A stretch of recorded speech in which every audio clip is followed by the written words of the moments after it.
Imagine this. You're standing near the base of Palatine Hill in Rome. It's the year 218 CE, and something about the atmosphere feels tense, like rumors are floating through the air, and panic is just beneath the surface. The white marble walls of the ancient imperial palaces are shining brightly in the Mediterranean sunlight. But behind all that beauty, something is clearly wrong. You can almost smell it, the heavy sweetness of foreign perfumes mixed with the sharp, metallic scent of spilled wine, and something worse. Something you can't name, but it makes your stomach churn. Inside the golden doors of the emperor's palace, you hear music. Not the calm, formal kind used in public events. This is wild, raw music, flutes, and drums pounding in a rhythm that makes your heart race and your thoughts blur. A slave hurries past you. His skin is pale, and he's gripping a golden cup so tightly that his knuckles have turned white. He looks terrified, eyes shifting quickly like he thinks someone is watching. Someone who might tell, but tell who? The emperor. Which one? The real ruler, or the 14-year-old boy from Syria, who somehow grabbed power and is now using the Roman Empire like it's his personal toy? You flatten yourself against a stone column as the Praetorian guards pass by. These are the emperor's elite bodyguards. Even they seem unsure, their faces hard and unreadable beneath their bronze helmets. One of them quietly whispers words like disgrace and punishment from the gods. He speaks so softly that you almost wonder if you imagined it. Back in the palace, one voice rises above all the noise. It's a young voice, clear, but strangely powerful, almost chilling. It's speaking in Latin, with a foreign accent, giving sharp commands. But you can't catch the full meaning over the chaotic noise of celebration. Though the longer you listen, the less it sounds like a celebration at all. It feels more like madness, or fear. This is Rome at a breaking point, a time when the teenage emperor known as Elagabalus ruled. And during his reign, nobody, neither the Senate, the powerful guards, nor even the gods, seemed to know how to stop what was happening. If you're fascinated by these hidden, dramatic moments in history, hit that like button and subscribe for more stories like this one. To understand how a 14-year-old boy ended up ruling Rome and changing its future in ways no one dared imagine, we need to rewind. Not all the way back to the founding of Rome, that's a story for another time, but to the moment when cracks started forming in the empire's powerful Syrian dynasty. That's when things began falling apart so badly that something wild and unexpected slipped through. This teenage emperor, later known as Elagabalus, was born around the year 204 CE in the ancient Syrian city of Emesa. His birth name wasn't even the one history remembers him by. He was born Varius Avitus Bassianus, but he was later renamed Marcus Aurelius. Tana Nineson purposed to make people think he was connected to the legendary philosopher Marcus Aurelius. It was all a clever lie, designed to give him instant respect. In the Roman Empire, real blood didn't matter as much as the story people believed about your bloodline. Imagine little Varius growing up in Emesa, surrounded by deep, wild traditions. Towering over the city was the temple of the sun god Elagabalus, centered around a mysterious black meteorite said to have fallen from the heavens. The air there was thick with burning incense, chants from priests, and the strange sacred rituals of the East. This wasn't calm marble Rome. This was a place where gods were loud and present, where religion was dramatic and physical. Here people didn't just honor gods, they let them take over their bodies. The line between human and divine, between male and female, between sacred and sinful, it all blurred into something ecstatic and overwhelming. Varius's mother, Julia Soemias, was a force of nature. Her ambition was enormous, bright enough to outshine a lighthouse. She was the niece of Julia Domna, the powerful wife of the late Emperor Septimius Severus. Julia Domna had tasted real influence during her life, moving quietly behind the scenes of imperial politics. But her death in 217 CE didn't end that influence. It passed to a network of strong-willed Syrian women who had grown used to pulling strings behind Roman power. Julia Soemias wasn't satisfied staying in the background. She wanted her son to rule, no matter what it took. And then, a perfect opportunity landed in her lap. After the Emperor Caracalla was assassinated, a man named Macrinus took over the empire. But he made a critical mistake. He tried to reduce the pay of the Roman soldiers stationed in Syria. That was all it took. Soldiers were loyal, but they weren't known for their patience, especially when you messed with their wages. Julia Soemias pounced. She started a bold, scandalous rumor that her son, young Varius, was actually the secret love child of the murdered Emperor Caracalla. It was outrageous. It was unbelievable, which made it even more convincing. In a world where your right to rule depended on blood, claiming your son was secretly tied to a dead emperor was either the most genius trick ever or the riskiest lie in Roman history.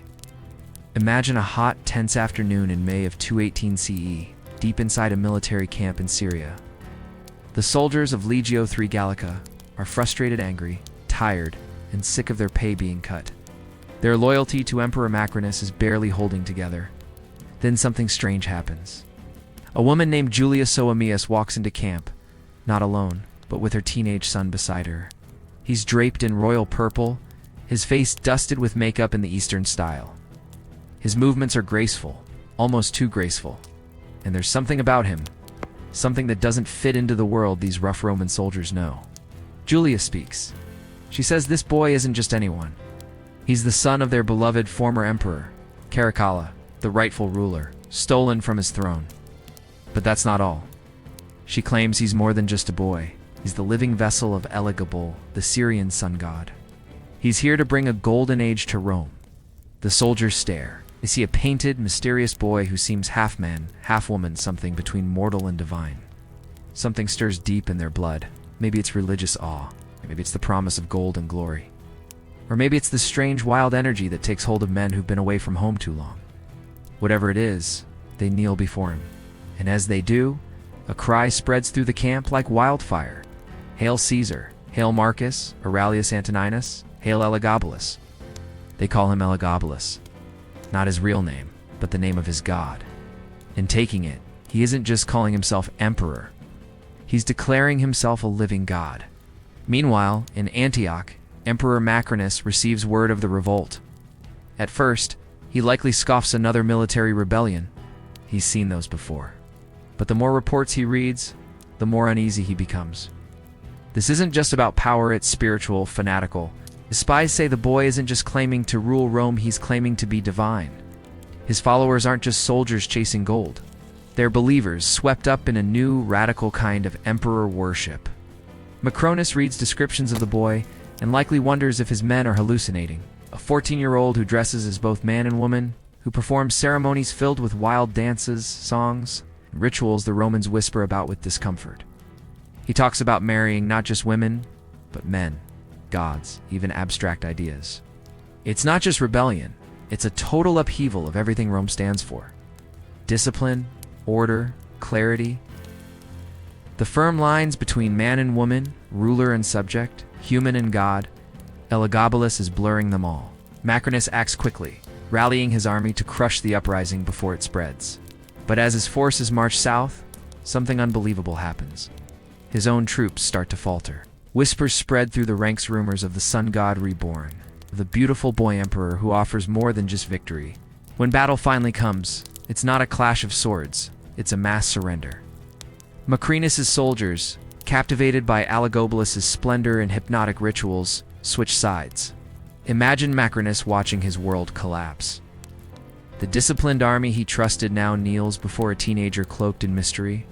The emperor who seized the throne through murder finds himself alone and powerless. He flees, but there's no escape. Days later, he's caught and executed. His head is delivered to Elagabalus, a new order's trophy. The boy who was once Varius Avitus Bassianus, now called Marcus Aurelius Antoninus, and worshipped as Elagabalus, stands as the uncontested ruler of Rome. But having power isn't the same as having control. His journey from Syria to Rome is more than a political march. It's a spectacle the likes of which the empire has never seen. Imagine a caravan winding through the Mediterranean. Unlike any imperial procession before it, Roman legionnaires marching beside Syrian priests, government officials next to perfumed dancers, sacred prostitutes traveling alongside elite bodyguards who aren't sure what they're even guarding, and at the center of it all is Elagabalus. One day he appears like a proper Roman emperor, toga wrapped perfectly, his expression serious and regal. The next, he's in flowing Eastern robes, face-painted jewels, sparkling like a temple performer more than a ruler. But it isn't just how he looks, it's what he does. Roman emperors are meant to be distant, divine, almost untouchable. Elagabalus breaks all the rules, plunges into crowds, hugs soldiers, cries, dances, throws himself into frenzies of worship in the streets. Onlookers aren't sure if they're seeing divine ecstasy or madness. As the strange new emperor's procession moves closer and closer to the heart of Rome, whispers and reports begin to pour into the city like a rising tide. The Senate, those aging keepers of Rome's traditions, are flooded with message after message. What they hear sounds more like something out of a wild Eastern fantasy than a real political event. They're told the boy emperor dances in public, wears women's clothes, and leads bizarre religious rituals. Rituals so strange and offensive that senators won't even speak of them openly. Imagine the arguments erupting inside the ancient Senate House, the Curia, where Rome's political elites still pretend they have influence. Some senators want to resist. Surely the Praetorian Guard will stand up for Roman values and stop this strange Eastern madness. But others are more cautious. The boy commands the loyalty of the legions. If they oppose him, it could mean civil war. And behind all the political debate, there's something deeper, a growing sense of fear. Something is shifting. Rome, for centuries, has pushed its borders eastward, conquering and absorbing foreign lands while staying proudly Roman at its core. But now, for the first time, the East is pushing back, coming not as a subject, but as a ruler. With it comes foreign gods, strange customs, and ways of thinking that threaten to change the empire at its roots. Then, in the hot summer of 219 CE, the boy finally arrives. Rome holds its breath. Picture the scene. Crowds gathered along the streets, some cheering, others quiet and anxious. The new emperor rides in a shining golden chariot. But he's not alone. Next to him is a huge black stone, a sacred meteorite from Syria, believed to be a god. It's the holy symbol of Elagabalus, now at the center of a brand new religion. This isn't just a new ruler coming to power. It feels like a spiritual invasion. The young emperor doesn't just want to govern Rome. He wants to reshape it into a version of his Syrian homeland. And terrifyingly, he has the power to do it. The first shock comes within days. Elagabalus declares he's going to marry the sacred black stone of Elagabalus to Minerva, the Roman goddess of wisdom and war. It's a ritual nobody in Rome has ever seen before, merging Roman and Syrian gods in a way that deeply offends the old Roman religious leaders. But that's only the beginning. Soon after, he starts building a grand new temple on the Palatine Hill. Not to Jupiter or Mars, the traditional Roman gods, but to Elagabalus. The sounds of hammering and carving echo across the city as laborers raise a shrine to a foreign god that most Romans have never even heard of. Now picture the confusion, the fear, as the people of Rome hear about the changes spreading like wildfire. The emperor brings in Syrian priests, gives them authority in Roman temples, and begins holding wild new ceremonies filled with music, dancing, and according to some, acts too shocking to describe. Then there's the clothing. Elagabalus walks the streets in flowing women's garments. He doesn't do it as a joke or in disguise. He does it proudly, and no one quite knows what it means. That uncertainty, what he might do next, is almost more frightening than the acts themselves. The Roman elite, the aristocracy, are horrified. These are men whose families stretch back to the founding of the Republic. They've seen wars, invasions, even madness in emperors, but never this. Never someone who seems hell-bent on destroying every tradition they hold sacred. And it's not just the rich who are disturbed. Ordinary Romans are confused too. They try to make sense of a ruler who seems like nothing they've ever seen before. Not a stern warrior like Marcus Aurelius. He's not a clever politician like Augustus. This emperor breaks all the rules of gender, of religion, of power itself. Picture a regular Roman father, a shopkeeper maybe, trying to explain to his children why their emperor dresses like a woman, why the temples sound like parties, why the palace is always filled with music and laughter day and night. How do you tell your kids to respect a leader who seems to laugh in the face of everything an emperor is supposed to be? The truth is, many people don't. They adapt instead. They play along. They do what they must to survive. The clever ones learn quickly, flatter the emperor's Syrian advisors, copy the Eastern fashion, pretend to love the strange new gods. And those who resist too loudly, they disappear. Maybe not forever, but long enough to send a chilling message. But beneath the surface, anger is growing. Rome is a deeply traditional place. Change is always hard here. But this isn't just change, it's mockery. Teenage emperor claiming divine status, trampling over centuries of belief. It's too much for many Romans to accept. The Praetorian Guard especially begins to crack. These are elite soldiers, sworn to protect the emperor. But to them, a true emperor should be Roman, manly, respectful of tradition. Elagabalus is none of those things. And as the months pass, his behavior grows even more extreme. Now picture the inside of the barracks. The soldiers whisper angrily to each other. One day, they hear the emperor plans to marry one of his male lovers. The next, he claims to be the goddess Venus reborn. A week later, he orders the building of public baths where men and women will bathe together. Something that deeply offends Roman values about modesty and dignity. The guards are trained to obey. But how do you keep following orders when they come from someone who seems to spit on everything Rome stands for? How long can their loyalty last, when every day feels like an insult to their identity? The crisis in Rome grows worse with each passing day, as Elagabalus begins to take control in ways that shake the very foundation of Roman tradition.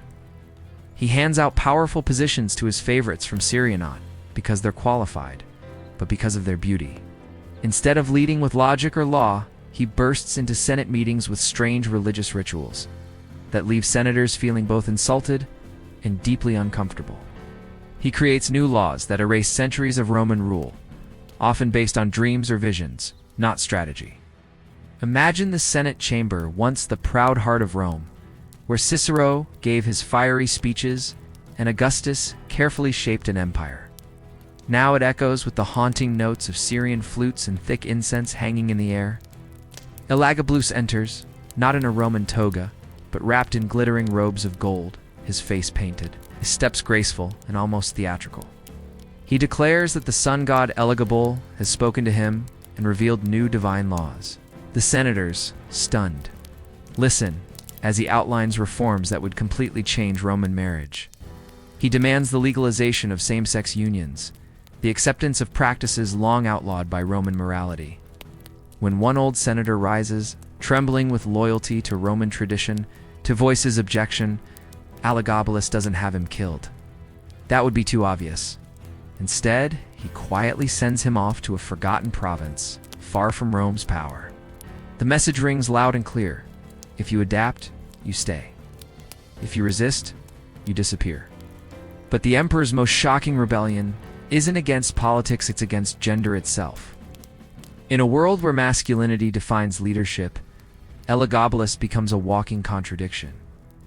Ancient sources claim he wore women's clothing, painted his face, and even searched for doctors who could turn his male body into a female one. Whether this was genuine or just a dramatic power play, the Romans didn't care. All they saw was an emperor who rejected everything they thought a Roman man should be. Behind closed doors, Roman families whisper in confusion. Fathers struggle to explain why the emperor wears silk gowns and pearls. Mothers worry about what kind of example this sets for their children. Gender roles once solid as stone now feel shaky, breakable, uncertain. Elagabalus's love life adds more fuel to the fire. Rumors fly about marriages, some real, some symbolic, to women, men, courtiers, even foreign rulers and gods. Each wedding is a wild spectacle, mixing Roman parades with strange Syrian ceremonies. No one knows if they're watching a marriage or a mystical rite. But it isn't just the ceremonies that shock Rome. Meets the emperor's words. He speaks openly of wanting to be dominated, of enjoying being treated like a woman in his relationships with men. He describes acts that, to Romans, belong in dark alleyways and brothels, not in the imperial palace. These weren't just considered immoral, they were unspoken, unthinkable. Now imagine the aristocrats raised to admire strong warrior leaders, now forced to bow before a ruler who enjoys submission. The empire starts to feel upside down. It's more than just scandalous, it's disorienting, like the whole Roman identity is slipping away. And then there's religion. Elagabalus doesn't just prefer Eastern gods, he tries to rewrite Roman faith itself. Instead of offering sacrifices the old Roman way, he brings in wild, emotional, mystical worship. He wants Rome to abandon its traditions and embrace the unknown. Picture his new temple, built for the sun god.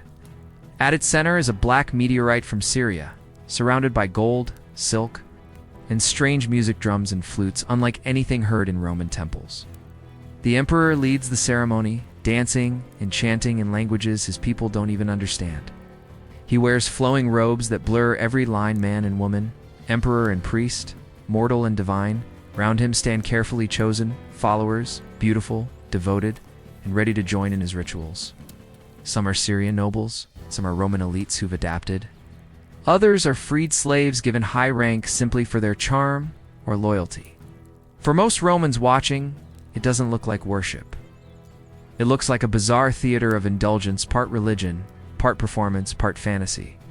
The lines between sacred and sinful, public power and private desire have vanished.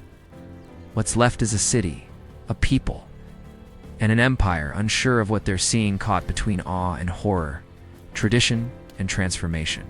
Maybe that was the plan all along. Maybe Elagabalus wasn't just chasing pleasure or power. Maybe he wanted to completely reshape Rome itself, using the emperor's throne not just to rule, but to rewrite the very rules of Roman life. He didn't just want to be in charge. He wanted to transform everything, how people thought about gender, religion, authority, and identity. And he used the most powerful empire the world had ever seen as his stage for this wild, radical experiment. But the big question is this: can the empire survive it? By the third year of his reign, things are starting to fall apart. The Senate is growing restless. The Praetorian Guard, Rome's elite soldiers, are no longer fully loyal. Across the provinces, people are confused and angry, unsure of what's really happening in Rome. The economy is in trouble. Elagabalus is spending huge sums on religious rituals and luxurious palace events. He's putting his personal favorites, often chosen for their beauty rather than skill, into important jobs. That's ruining the system that's kept the empire running for centuries. The radical religious changes he's pushing. They're pushing away the people Rome has always relied on for support, and he isn't gaining enough new ones to replace them.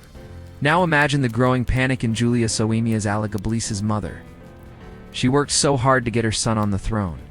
She thought he would rule with a little Syrian flair, maybe, but still follow Roman traditions. Instead, she's watching him turn the empire into something unrecognizable, something that may not even survive. The very traits that helped him rise, his charm, his boldness, his power to inspire devotion, are now turning into dangerous weaknesses. The boy who once declared himself the sun god's human form is burning too bright. His light is no longer just dazzling, it's destructive. And like the sun itself, he may be too intense, too foreign, too dangerous for the world he's trying to change. Rome has faced its share of disasters: civil wars, foreign invasions, economic collapse, even deadly plagues. But this is something new. This time, the threat comes from within. From an emperor who wants to tear down the very foundations of Roman society and build something completely new. Whether this is a fresh beginning or a total disaster depends on where you stand. For the old elite, the noble families, the military, the traditional religious leaders, Elagabalus is a nightmare. He threatens everything they've always stood for. But for others, the slaves, the freedmen, women, sexual minorities, and followers of foreign faiths, his reign feels like a dream, a chance to tear down the walls that have kept them out for so long. That clash between those who want change and those who fear it will decide the future of Rome.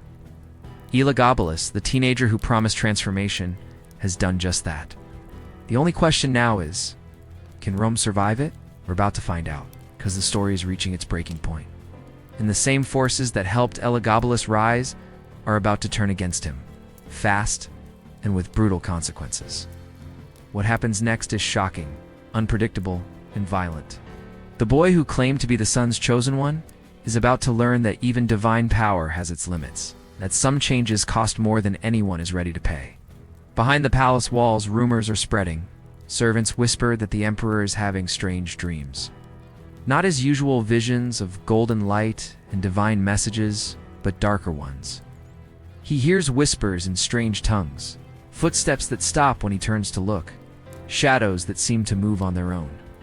Maybe it's guilt, maybe it's fear, or maybe after 4 years of calling himself a god, Elagabalus is starting to feel the presence of something else, forces beyond his control. The old Roman gods he pushed aside, the foreign deities he toyed with. The ancestral spirits whose traditions he mocked, maybe they are finally answering back. Picture him, alone at night, walking across the cold marble floors of his private chambers. His newest husband, Heracles, the beautiful charioteer Elagabalus adored, is fast asleep. But the emperor can't rest. He flinches at every sound. He looks over his shoulder constantly, convinced something or someone is watching. The confidence he once had is crumbling. By day, his behavior grows more unstable. He rambles about gods conspiring against him, lashes out at his staff, ordering executions one moment, forgiving them the next. His religious rituals get stranger and more desperate, like he's trying to drown out the voices in his head. Even the Syrian priests, who once stood proudly beside him, are backing away. These are men who know the difference between spiritual visions and mental collapse. And what they're seeing now looks like a breakdown. When your god emperor starts claiming that unseen deities are stalking him through palace hallways, it might be time to find a new job. Julia Soemius watches her son slipping away, and with every passing day, the fear in her heart grows heavier.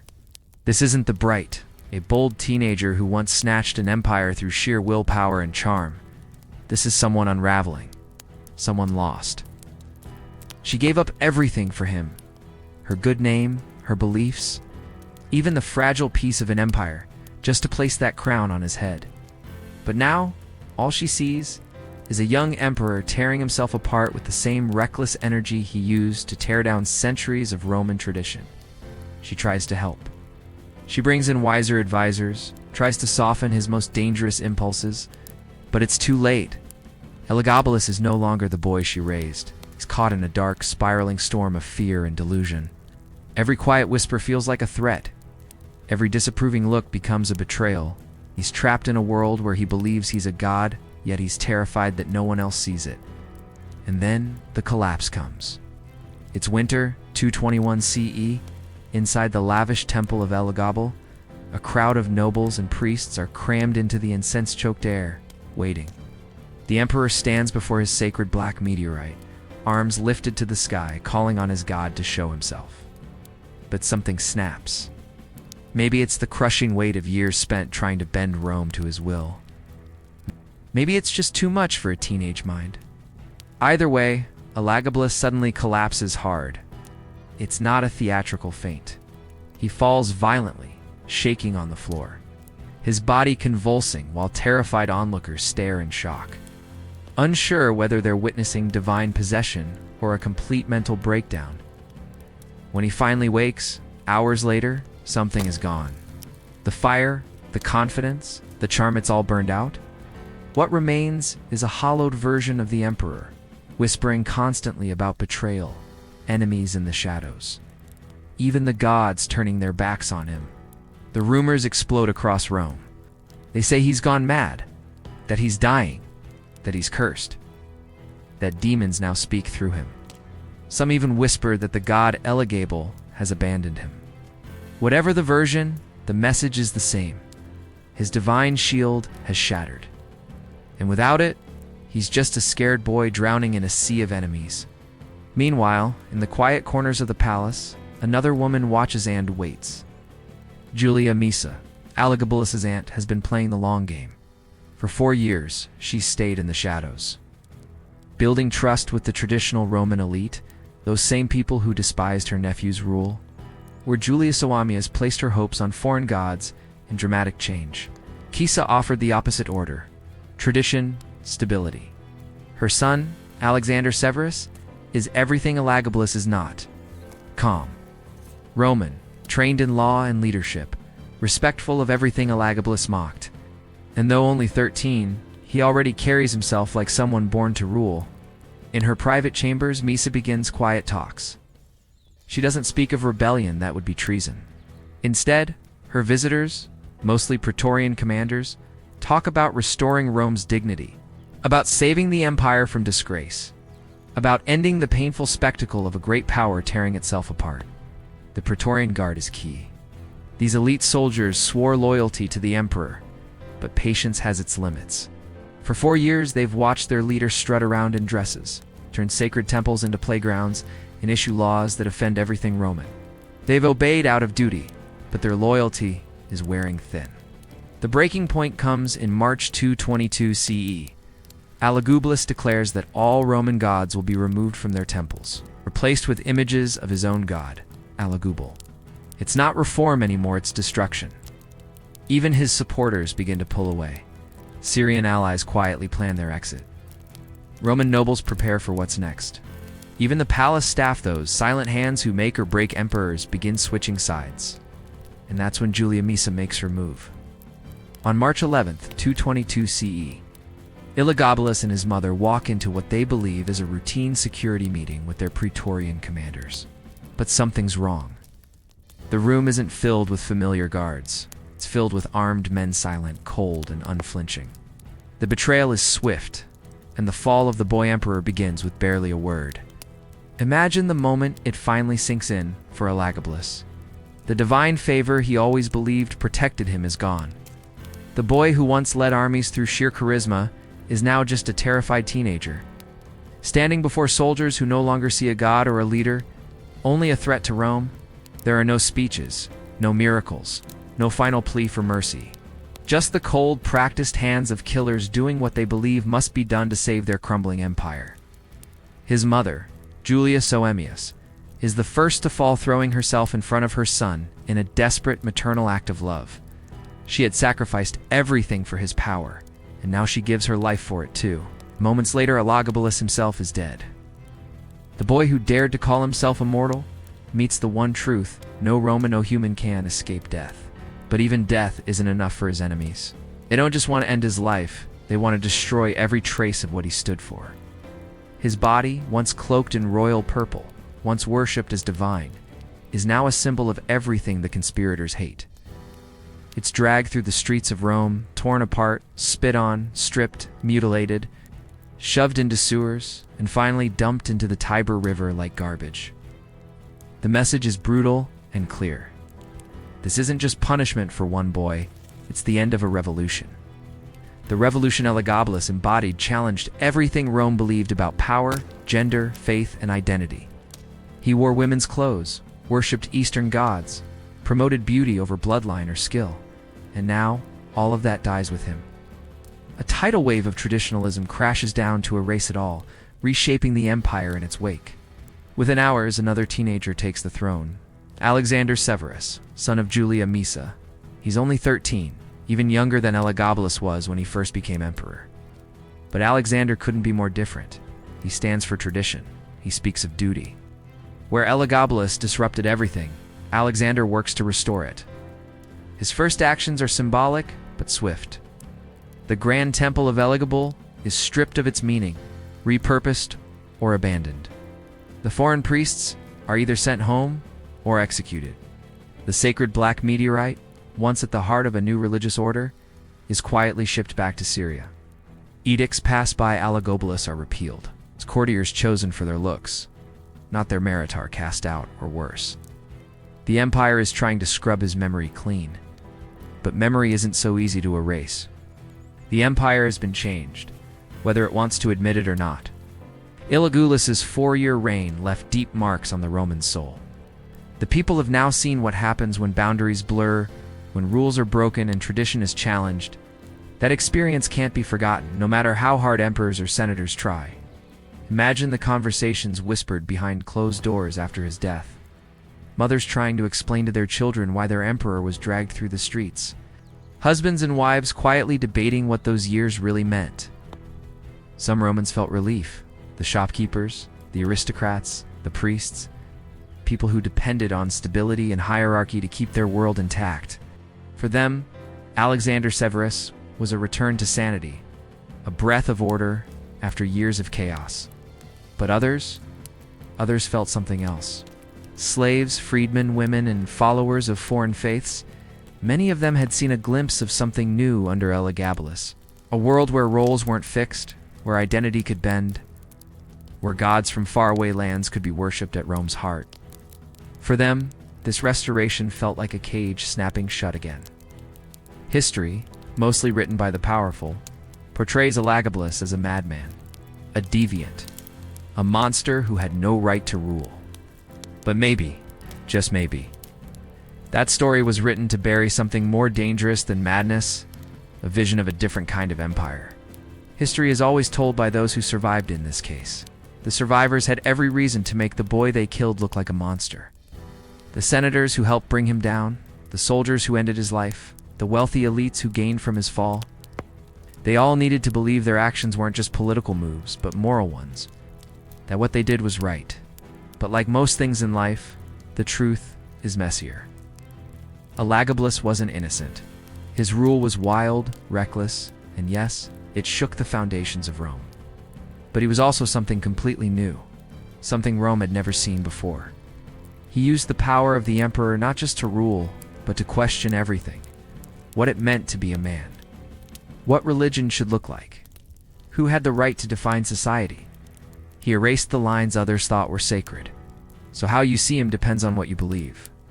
If you think Rome had to hold tight to its old ways, its strict rules, its worship of tradition, its narrow ideas of masculinity and order, then you probably see Elagabalus as a threat, a danger that had to be stopped.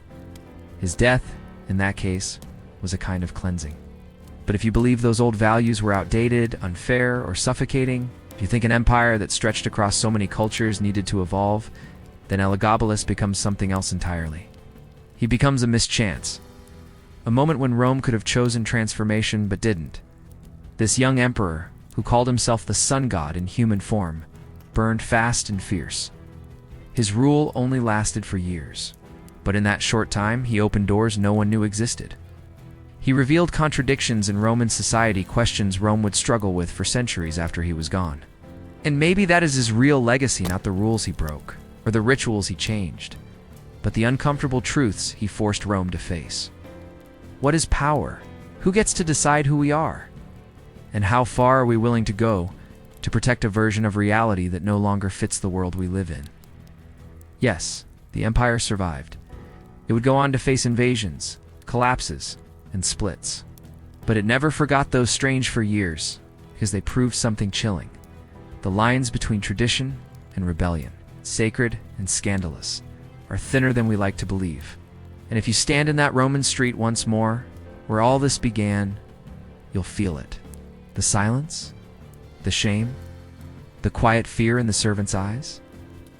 You'll see that what ended wasn't just the reign of a boy, it was the end of a daring dream. A short-lived experiment in what human society could become if freed from all the old chains. The golden chariot is gone now. The wild music has faded. The brightly painted courtiers are either dead or forgotten. In their place stand sober men in stiff togas, mouthing safe prayers in dusty halls.